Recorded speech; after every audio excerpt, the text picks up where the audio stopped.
Hey, Cindy Berkland here with cindyberkland.com, and welcome back to the show. And we have been on a Boss Babe series, and so I'm super excited. I got some Boss Babes here with me today. I have Judge Suzan Baucum, and I have Danielle Pieper Chio. And we are here, and we get to talk about this upcoming election in November. But talk about Boss Babes. You guys have been making your lives happen, you know? So I want the listeners to really know you as people. And then, you know, I want to hear, you know, a lot of us that are lay people that maybe don't know how to vote, like, we need to get some education on why we vote in good judges or why you and all this kind of stuff. So Suzan, can we start with you, and maybe you could tell us a little bit about your background, and then, you know, I want the listeners to get to know you guys a little better. Sure. So I'm Judge Suzan Baucum, and I was born and raised here in Las Vegas, went through the public school system, graduated from Western High School, and then worked my way through college and law school. After law school, I went to work as an intern at the Ada County Prosecutor's Office in Boise, Idaho for a little bit. Okay. And then I went to work in Reno for a law firm. While I was there, I was approached by the National Council of Juvenile and Family Court Judges to be a state training specialist and staff attorney. And that was one of the most fabulous jobs that I think I've ever had. But all my jobs have been great. I have to say that too, in all honesty. But I had the opportunity to set up training programs across the country dealing with abuse and neglect of kids. So we set up model court programs where attorneys, social workers, children, and the judges followed the law to an absolute T.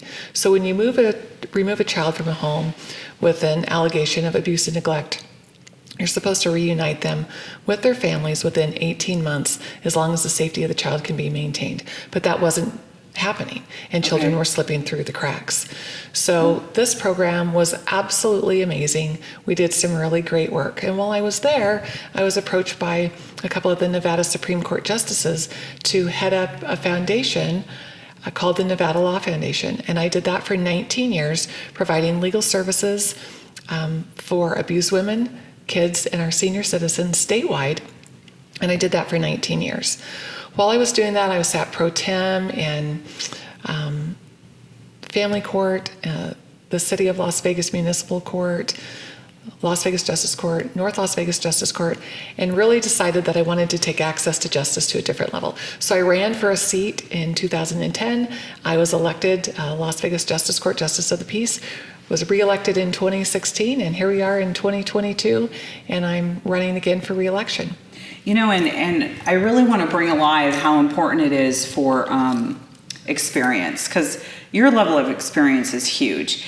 And, you know, I know we were talking a little bit earlier, and I said, you know, please explain to lay people, like, why is it so important that we elect good judges, but how do we know who's a good judge, and, you know, what's going on? Because we hear of, like, our courts getting clogged down, and why is that, and what's the thing? But as the longer I talk to more and more judges, and I'm kind of interviewing you guys, so to speak, because really I'm like just a regular person that just, I want Nevada okay, and I feel like Nevada's slipping through the cracks, and I'm doing everything in my power to help, like whatever I can do as a layperson, you know.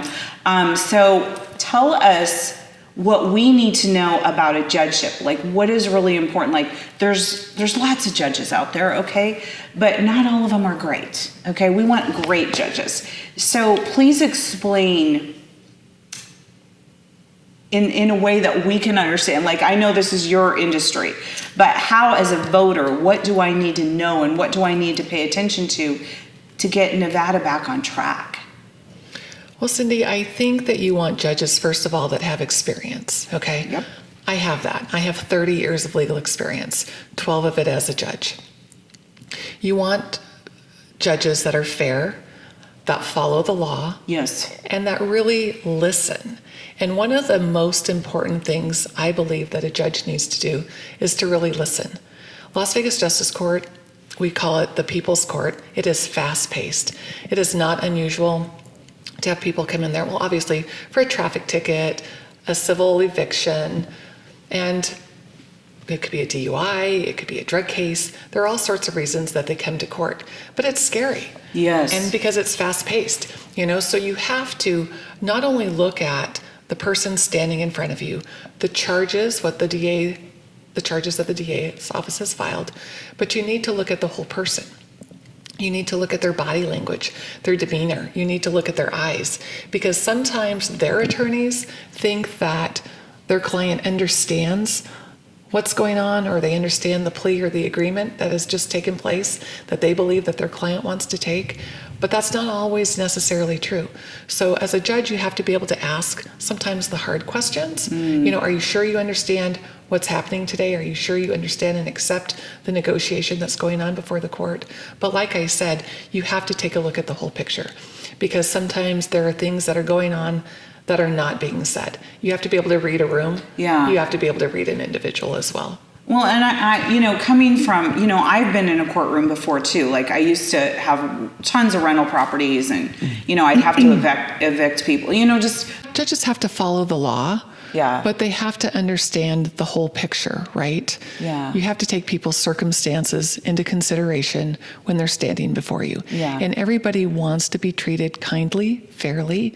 They don't want somebody to just yell at them or, right. Not treat them with respect. Yeah. I treat people, everyone that comes before the court, I treat with respect. I follow the law, but I treat them in the same way that I want to be treated myself. Right.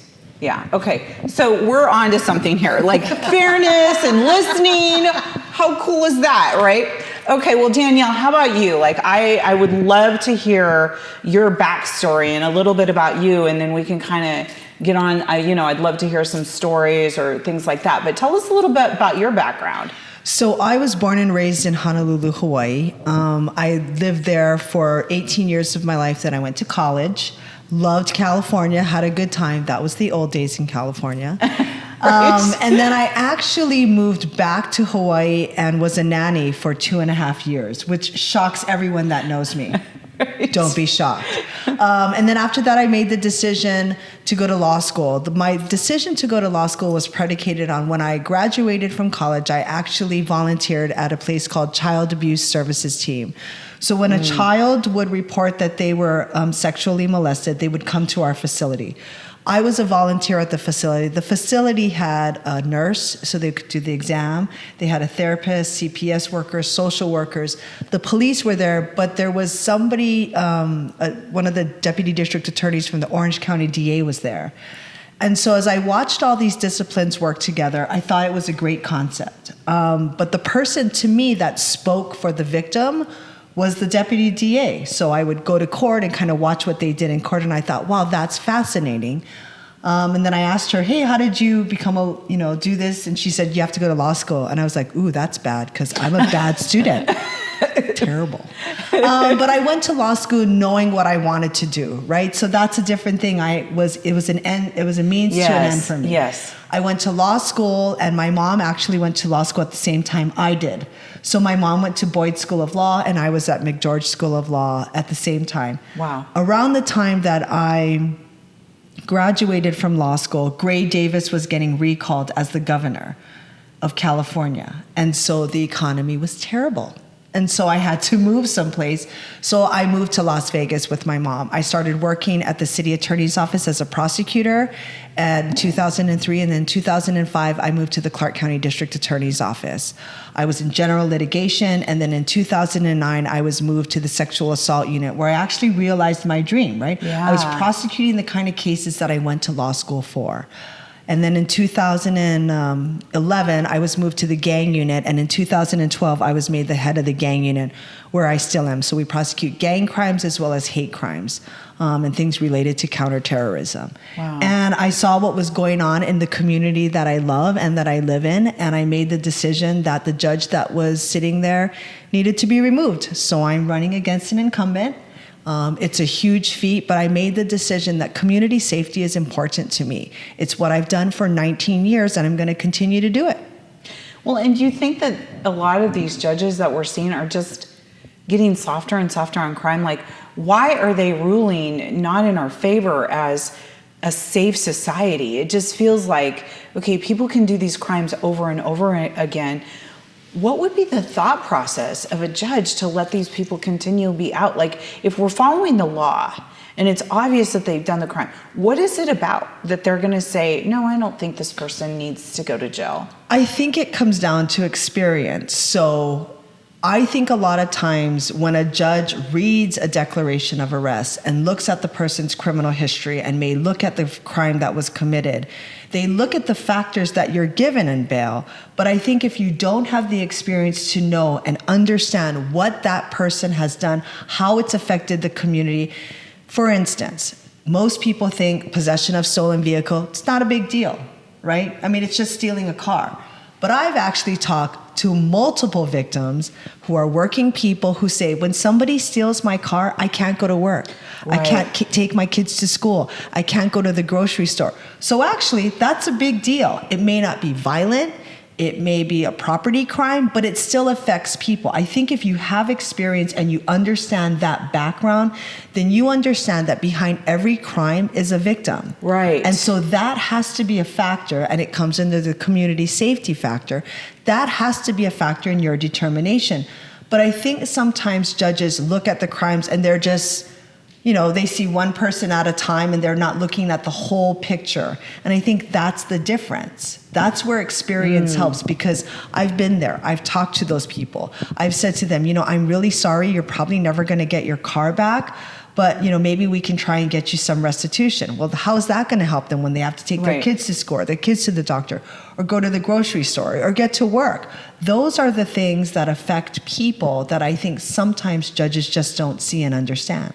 Right. And I thank you for that story, because, I've not always been okay financially. I've gone through some very rough times. And I remember when, right after the crash of '08, and I was like, swear to God, eating white bread and drinking water. That was it was so bad. And I know that in between getting money and paychecks, things would get so lean, and I could not imagine everything that I went through back then, and losing my car on top of it. That would have sent us into a tailspin. Right. So, man, for some people that are already struggling and just trying to get through their day to day, and with our economy, it's really going downhill. I feel like we're completely in the recession now. Inflation is so high. People are already struggling to put gas in their car. I mean, we've got to do more for our citizens of Nevada, So, Cindy, if I could just add into there a little bit to what Danielle was talking about. A few years ago, about 4 years ago, in Nevada, we became part of the whole bail reform. Okay, and people talk about, well, why did so-and-so get let out of jail? Because they were arrested on some major drug charge or on a 5th DUI or whatever it is. So what Danielle was talking about with experience and looking at the charges that come in front of you in community safety, we now have I call it a tool, a snapshot. It gives us a snapshot of an individual's criminal history. So it will tell us at what age they first were arrested for a crime. It will tell us how many felony convictions, gross misdemeanors, whether or not they failed to appear in court.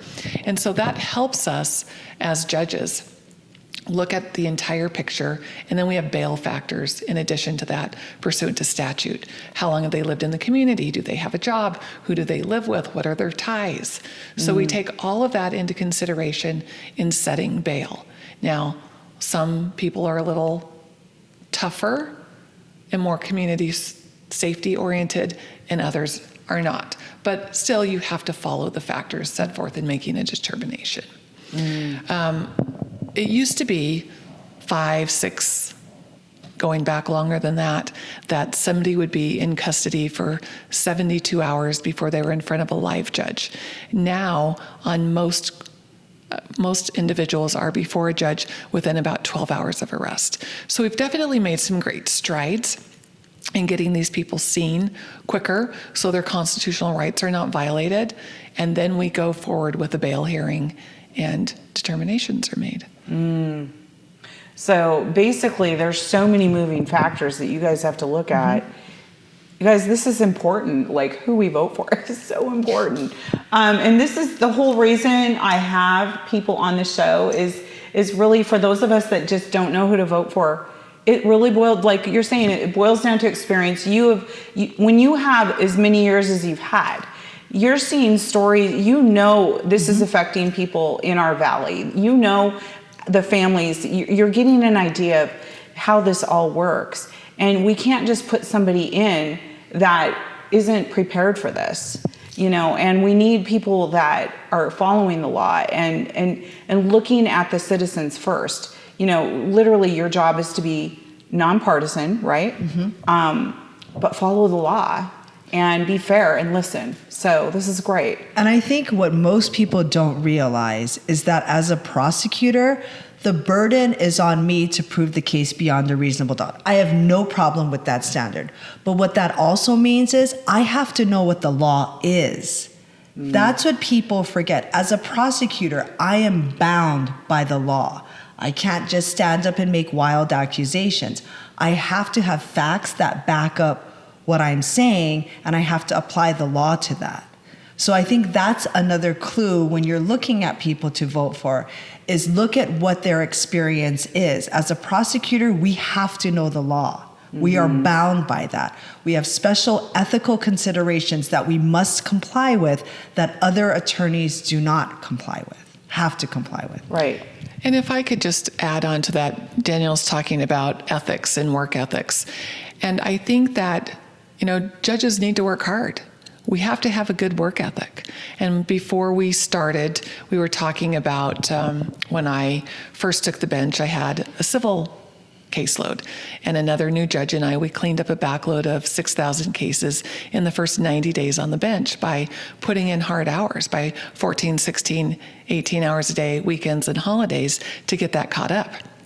So you want a judge not only that loves this community, is concerned about public safety, not only somebody that knows the law, like Danielle's talking about as a prosecutor, but somebody that wants to work hard, that they're not looking for a paycheck, that they're not looking for some easy gig, somebody that really wants to work hard for the community. For others. And work hard for others. Let's just hear this like how I heard it. Like, it wasn't just 6,000 cases, okay? It was 6,000 people that had been on hold for how long? Because the judge didn't want to read through all the documentation and actually do their job. These are the people that we are voting in or not voting in. We need to know somebody's work ethic and work standards. So to me, that's just really huge, because it's like, again, in the regular workforce in the world, there's a saying that says, he who solves the most problems makes the most money. Now, when you're a civil servant, that's not always the case. Doesn't work like that. But honestly, wouldn't that be like, here's the way I look at it. My job out there is to do good every day so that I can do good every day. And when we are out there blessing people by hearing those, that is huge, that when you think all those people were sitting on hold, they had decisions in their lives to make based on this, but nothing's moving. They're on hold. They can't move forward in their life. To me, that is egregious that a judge would sit on that stuff because they don't want to work, or they want to go golf instead, or whatever. These are the people that we as citizens voted in, assuming they're going to do their job. But again, we're here now. Everybody gets to see what your guys' work ethic is. Everybody gets to see, you're boss babes for a reason. You work your butts off, Thanks, Cindy. Yeah. So I appreciate you sharing that, because that's really important that we know, who's sitting on our bench, who are we going to bring in. We're going to wrap up, but I want you guys, is there anything else that we need to know before we go to the polls about you girls? Is there anything that you think we didn't cover that maybe we should hear from you? Have I left anything out? Well, I've been a judge for 12 years. This election cycle, I've been endorsed by all law enforcement up and down the state. I've been endorsed by veterans, labor groups, and a lot of our community citizens. They all believe that I continue to be the best judge to be reelected in Las Vegas Justice Court Department 13. Judge Suzan Baucum, by the way. All right, Danielle. Danielle Pieper Chio, check Chio, Las Vegas Justice Court Department number 9. I too have been endorsed by law enforcement, senior citizens, veterans, and I would appreciate your vote. Thank you. Thank you. And if this conversation interests you and you want to know more about these judges, get a hold of us at cindyberkland.com and we'd be happy to provide any information you need. Thanks for joining.